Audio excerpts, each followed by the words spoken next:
Okay, so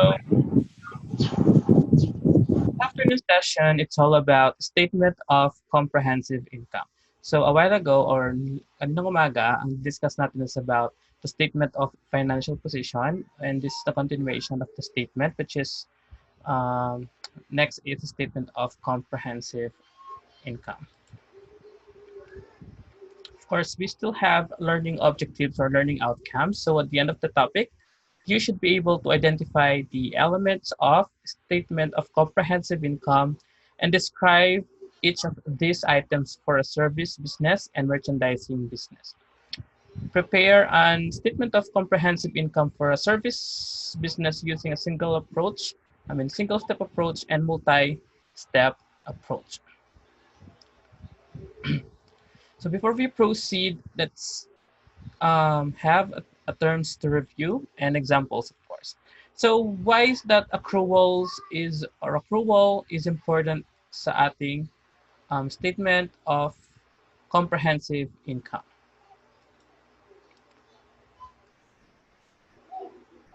So as I've discussed earlier sa statement of financial position, accrued income isn't it will not gonna be recognized as income if it is not paid yet. So sabi ko nga kanina nung discuss ko siya, ito yung mga income na ginawa na natin sa customer natin pero hindi pa sila nagbabayad. That's why it's not recognized yet as income. But once this accrued income has been paid already, so we can already recognize them as income or revenue.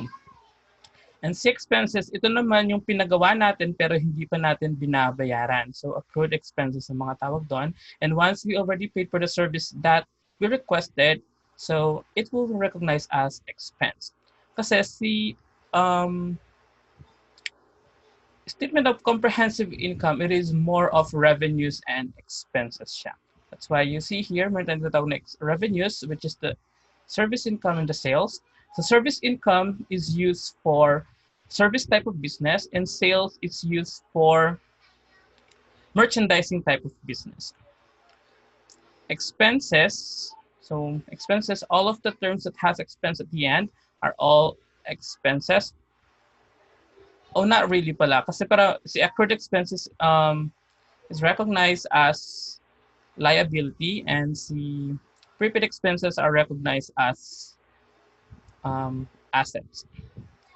Pero mostly, yung mga expenses, like salaries expense, utilities expense, are all under expense. And then meron tayong tinatawag na service business. So ito nga yung sinasabi ko, mga service business type, they are using revenues as their income. And then merchandising type, they are using sales. So ano pa kakaiba ng dalawa? Kapag service type of business, tayo yung nagpo-provide ng service. So service lang ang pinaprovide natin, no goods or something. Unlike sa merchandising type of business, this is buying and selling sila. So bibilin mo yung product and then ibebenta mo sa mas mataas na halaga, yung syempre yung kikita ka.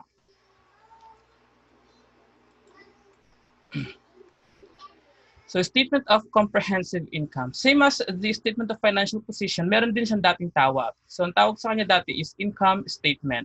So sa statement of financial position, ang dating tawag sa kanya is balance sheet. And comprehensive income, ang dating tawag sa kanya is income statement. So it contains the result of the company's operation for a specific period of time, which is called net income if it is a positive result, and net loss if it is a negative result.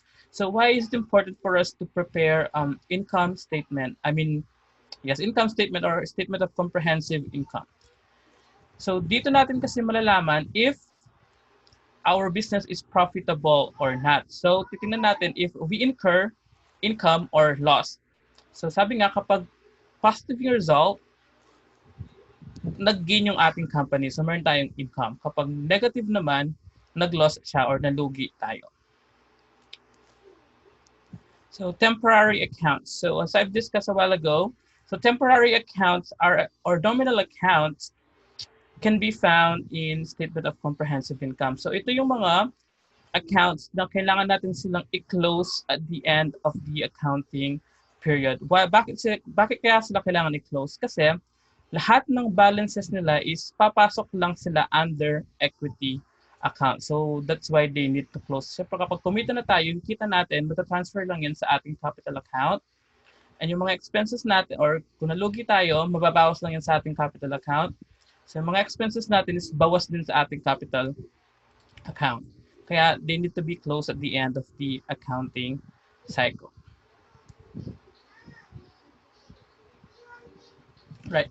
So just like the statement of financial position, statement of comprehensive income also has two forms, which is the single step and the multi-step.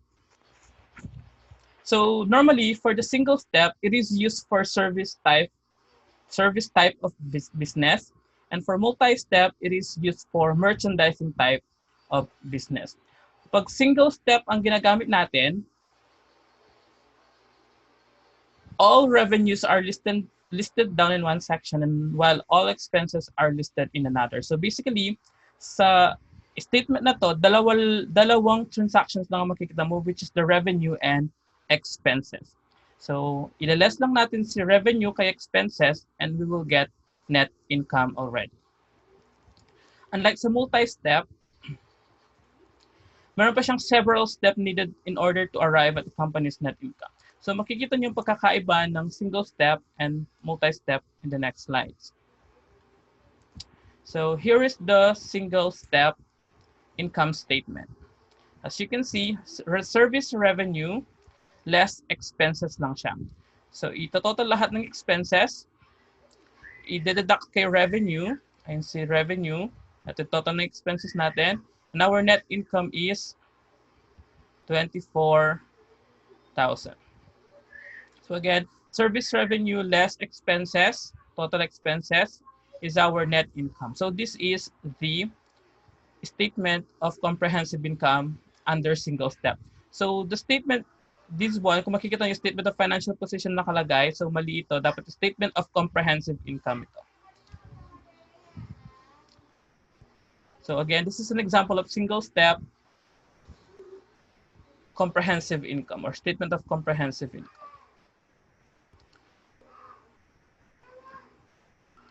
So si single step of comprehensive income, again, meron siyang sa headers niya or heading niya, meron siyang name of the company, siyempre name of the statement, and the date. And then, ang preparation niya, first is the revenues, and then the expenses, kapag lines, that is the net income already. And this is the multi-step statement of comprehensive income. Bakit kaya siya ginawang multi-step? Kasi iba't ibang part siya. Meron tayong tinatawag na net sales. Meron tayong tinatawag na cost of goods sold. Itong part na to, which is the cost of goods sold, and the expenses. So sa expenses, hahati siya sa dalawa. Meron tayong tinatawag na general and administrative expenses. And meron tayong tinatawag na selling expenses. So dito muna tayo sa sales. So for us to get the net sales, we need to deduct si sales return and sales discount. By the way, si sales, ito yung amount na nabenta natin. And then sales returns, ito yung mga return na goods sa atin. Let's say for example, si customer, bumili siya ng goods sa atin, hindi siya na-satisfied, tapos return niya, so deduction sa ating sales ang mga yon. And sales discount, ito naman yung mga discount na binibigay natin sa ating mga buyers kapag bumibili sila ng wholesale. So, kadalasan sa mga merchandising type of business, nagbibigay sila ng discount, especially kung bultuhan ang binibili ng mga customers. So, again, for net sales, we need to deduct sales return and sales discount sa ating sales. So, this part is called net sales. And then the next one is the cost of goods sold. So, ito yung laman ng cost of goods sold. Meron tayong tinatawag na beginning inventory. So, beginning inventory or the inventory, ito yung mga natitira nating goods from the last year or last month siguro. Kung monthly yung ating preparation ng financial statements natin. So this 250,000 is the natitirang inventory or natitirang mga goods natin from the last month. Kung monthly ang ating preparation ng statement, or kung yearly naman siya, this 250 is yung mga natitira nating goods from last year. So ganun siya. And then, meron tayong tinatawag na net cost of purchases. Ito naman yung mga binili natin. Binili natin na ibebenta natin. So, meron tayong tinatawag na purchases. And then under that, meron tayong tinatawag na purchases, returns, and discount.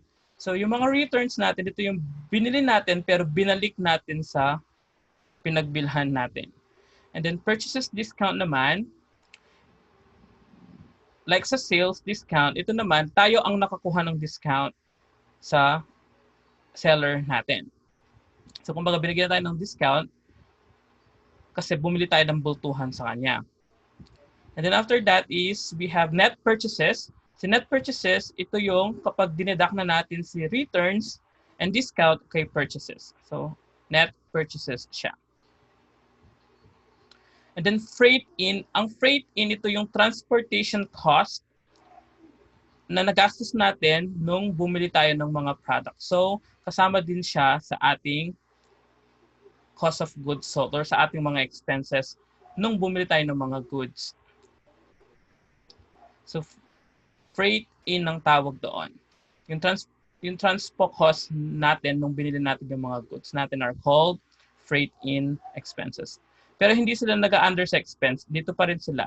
Kasi part pa rin sila ng ating purchases. And then we need to total these two. Makukuha natin itong 85,000 dito.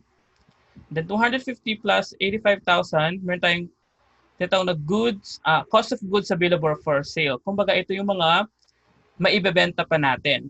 Kaso, we also need the ending inventory. When we say ending inventory, ito na lang yung natitirang inventory natin for this year. So, kunwari, nakabenta na tayo, tapos ito na lang natitira, we need to deduct that from this. Ito na yung total, ito na yung cost of goods sold natin. Kumbaga, ito na yung nabenta natin. So, i-less natin dun sa sales natin, minus cost of goods sold. So, ito yung ating gross profit. So, gross profit nun, kapag nakuha natin sa gross profit, pwede na natin i-deduct yung ating mga expenses. So, that is the net income already.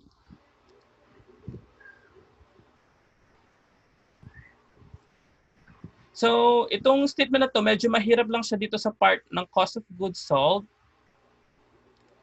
Pero kapag nasanay na kayong ginagawa itong statement of comprehensive income to under merchandising business, napakadali na lang niyang intindihin.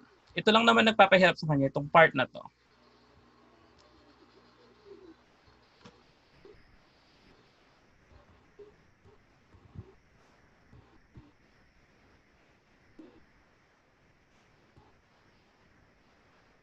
Now, let's discuss the general and administrative expenses.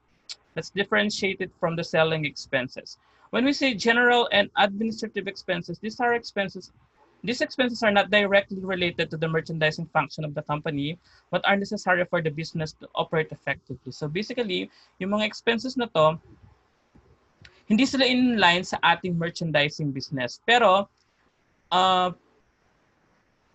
napaka-necessary nila para, we are still recognizing them as an expense sa ating company, pero hindi nga lang sila directly involved sa ating operations in merchandising.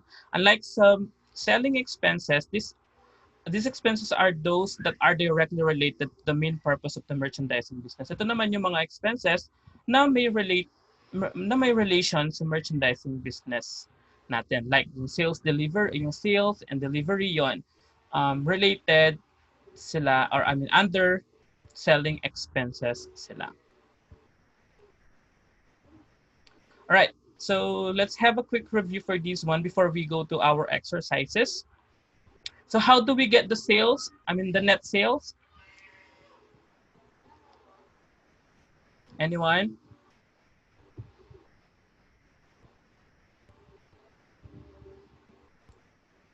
How do we compute for the net sales?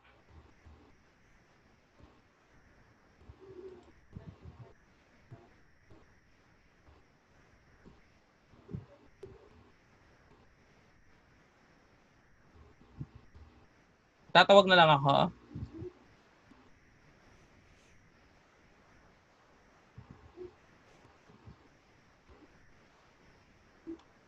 Okay, so let's hear from Leslie Alfonso. So how do we get, or how do we compute for the net sales?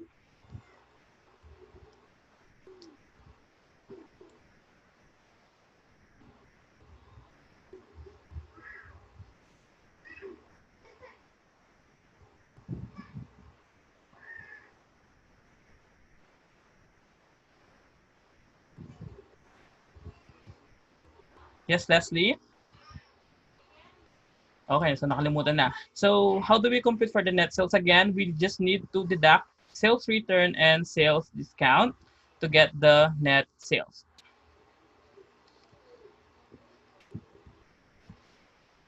And then how do we compute for the net purchases?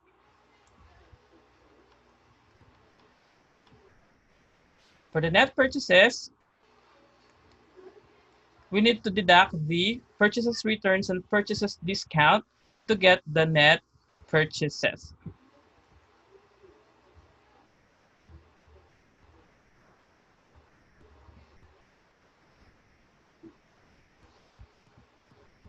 And how do we compute for the cost of goods sold?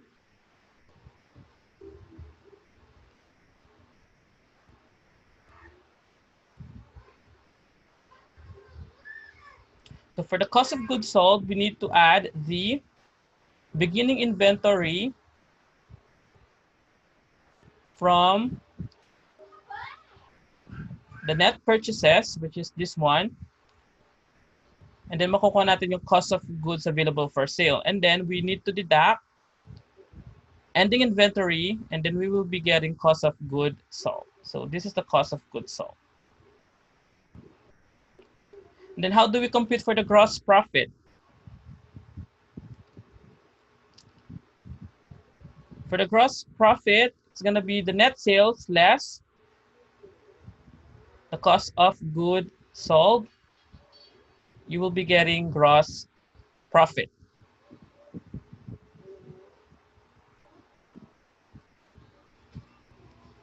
And then to compute the net income, it's just going to be the gross profit less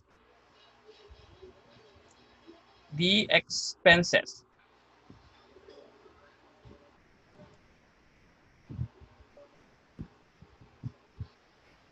So that's how we compute for the net income under multi-step statement of comprehensive income. All right. So now let's take a look for these examples or exercises. So learning is fun. Company generated revenues amounting to 100,000. Expenses for the year total to 76,000. So ang tinatanong niya, how much is the company's net income? So basically, ito, revenues and expenses lang ang given. So we assume that this is a single step comprehensive income. So what will be the answer for number 1?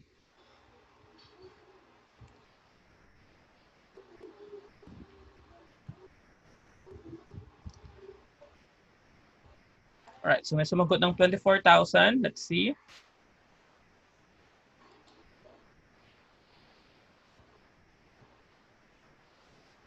All right, so the answer is 24,000. Why? Kasi, again, ang given lang naman is the revenues and expense. So we just need to deduct revenues from expense.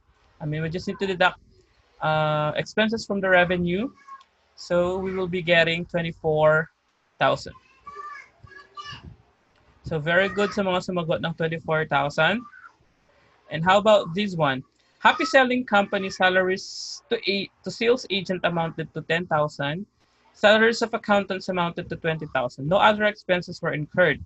So how much is the company's general and administrative expenses? So again, ang general and administrative expenses, ito yung mga expenses na hindi related sa ating merchandising business but still we consider them as our company's expense. So how much will be the expense? 30K? 30,000 ba?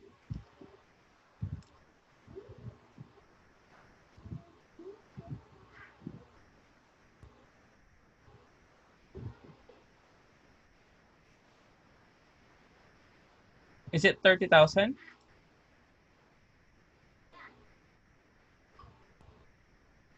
The answer is 20,000. Kasi, why 20,000? Salaries to sales agent kasi mga sales agent are related sa merchandising. Sila yung nag-offer ng ating service, ng ating mga products. So, this is underselling expense. Pero salaries of accountants is 20,000. Accountants are working back office kasi sila. So, they are not really working um, sa ating merchandising or sa ating, yes, sa ating merchandise. So, this will be considered as the general and administrative expense. So, the answer is 20,000. Now, this one. Happy Selling's beginning inventory amounted to 250,000. Net purchases amounted to 70,000 and freight in total to 15,000. Compute for the company's cost of goods available for sale.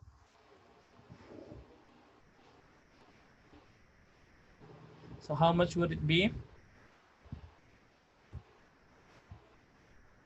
At tinatanong nyo dito is cost of goods available for sale. Yung mga mabebenta pa daw natin na goods. So meron daw tayong inventory, meron daw tayong natitirang goods from the last month's inventory ng 250. And then bumili pa tayo ng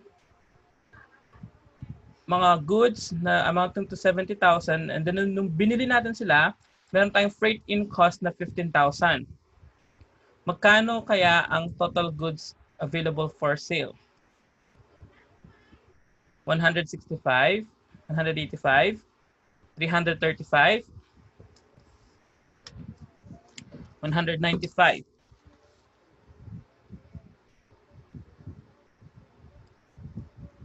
The answer is 335.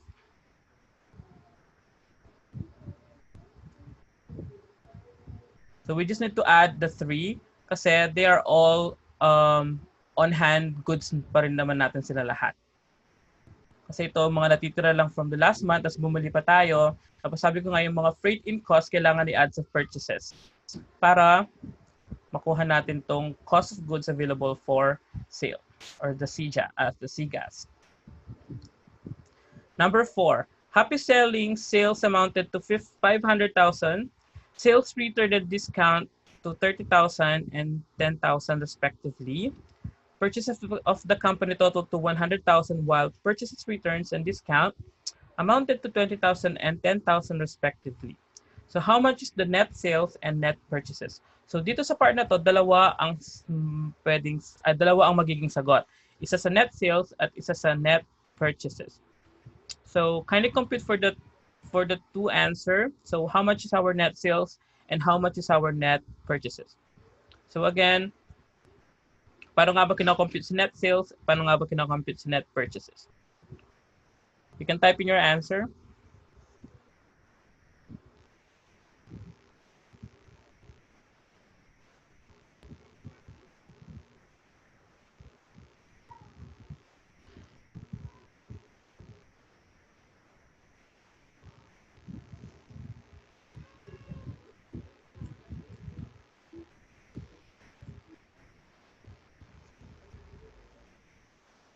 Okay, so may sumagot dito, net purchases is 70,000. How about net sales, Alessandra?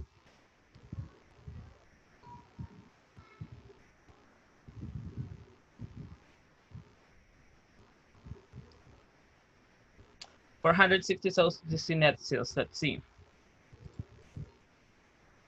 All right, so the answer is 460 for the net sales and 70,000 for the purchases. Kasi sabi nga kanina, to compute for the net sales, you just need to deduct the sales return and sales discount. As well as for the purchases, you just need to deduct the sales return, I mean the purchases returns and the purchases discount.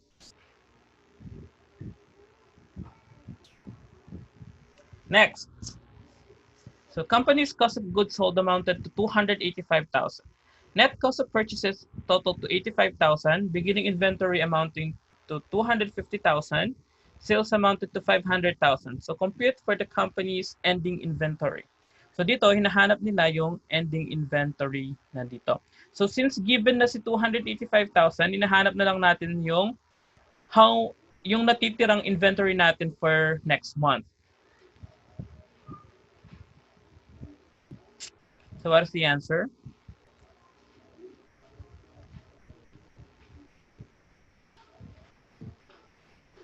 So given na to 285.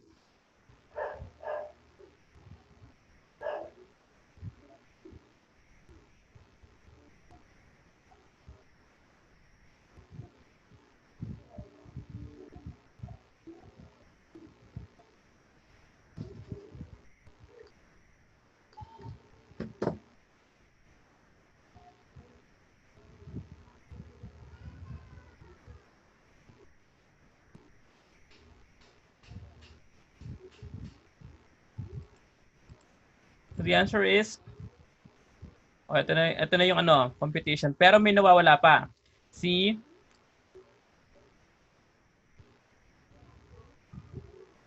ending inventory. So nawawala si ending inventory. Magkano kayang ending inventory natin? Parang ating cost of goods sold will be amounting to 285.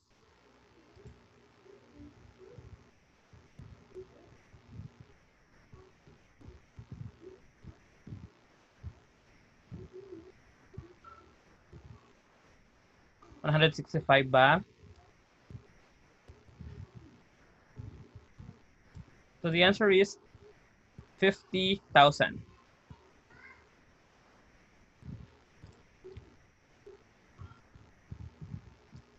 Kasi parang nagbabalancing ka na lang dito eh. So given na kasi si cost of goods sold, at ito yung beginning inventory mo tsaka purchases, so magkano si ending inventory para mag-total siya ng 285,000. So you just need to deduct 50,000, which is our ending inventory, to get 285,000. Next, so gross profit of happy selling amounted to 175. So gross profit daw niya is 175. Beginning inventory totaled to 250. Ending inventory amounted to 50,000. While net cost of purchases totaled to 85,000. So ito yung computation. Pero may nawawala. Ang hinahanap natin is si net sales. Magkano kaya ang net sales? Para ang gross profit natin is 175 na makuha natin. Magkano ang net sales natin?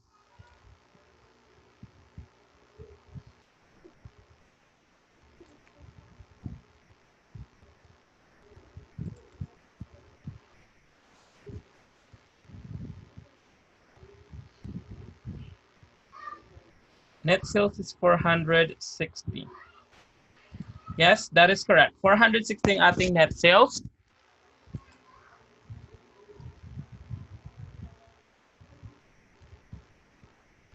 So, very good kay Alessandra Marie. So,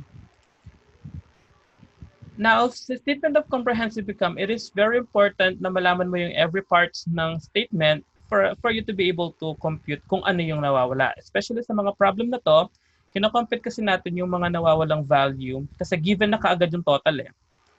Ang balik kumbaga parang babalik ka para malaman mo kung how much yung nawawala nating amount. That's why it's very important na kabisado natin ng each and every part ng ating statement of comprehensive income. Or kung hindi mo kabisado, dapat maintindihan natin if paano siya ginagawa. Alright, so for this one, prepare a single step statement of comprehensive income using the following info. So ito yung mga info natin. So revenues and expenses lang naman ang given dito. So how much will be our net income?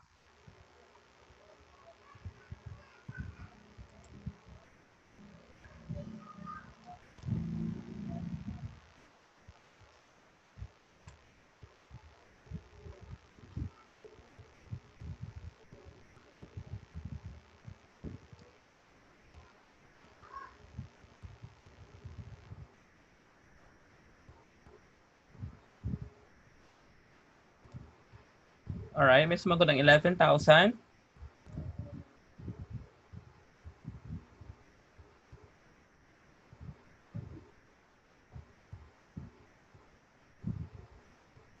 $11,000. Alright, so the answer is 11,000. Kasi we just need to deduct the expenses from revenue to get the net income. So this is a single step comprehensive income.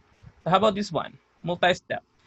Ito, binigyan na niya kaagad na cost of goods sold. So wala na tayong mga net purchases, beginning inventory dito. So cost of goods sold na kaagad yung given. So how much is our net income?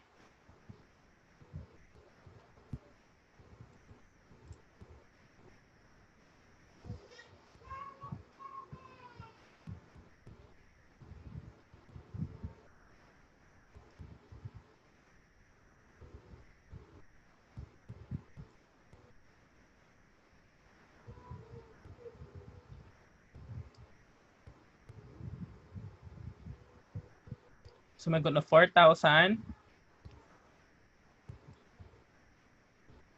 Alright, so yes, the answer is 4,000.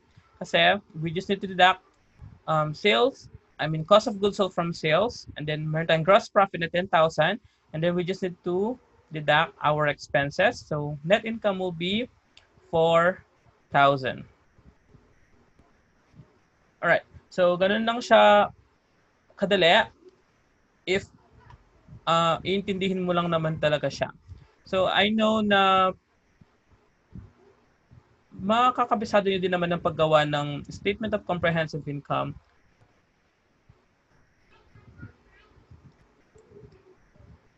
All right, so next one is this. So these are examples of general and administrative expenses. So let's answer them one by one. So salaries of admin personnel, is it general or selling?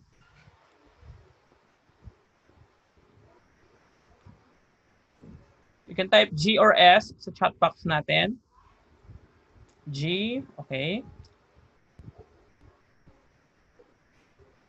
G.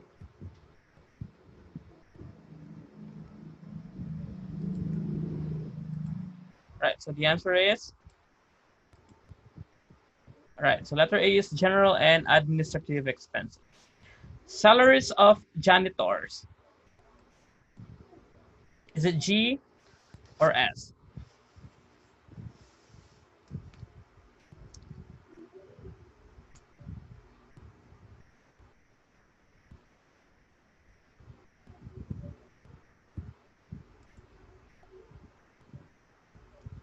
Right, so madaming sumagot ng G. It's gonna be general and administrative expenses pa rin siya.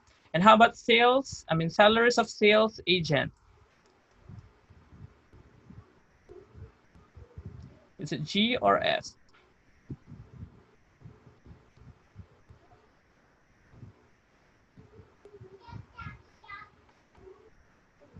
Right, so may sumagot ng G at may sumagot ng S. But the answer is selling siya. Kasi mga sales agent natin, it's part of the merchandising. How about utilities of home office? G or S? Okay, so may G, may S. Right, so the answer is general and administrative pa rin siya. Kasi hindi siya involved directly sa merchandising. And then how about the rent of office building? G or S?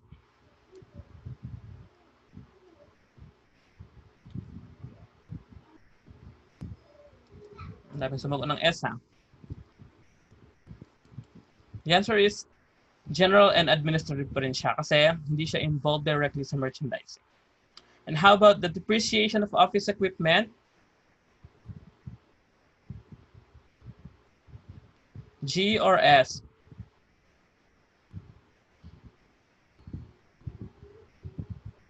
It's G. Alam, ito yung answer sa kabila. So depreciation of the delivery van is S kasi part siya ng merchandising business kapag nagde-deliver tayo ng mga products natin. And how about the advertising? Is it G or S?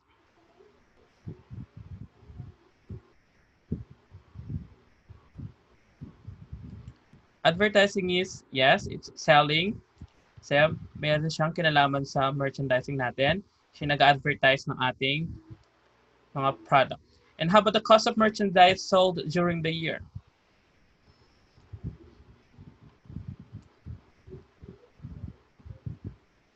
So the last one is not applicable.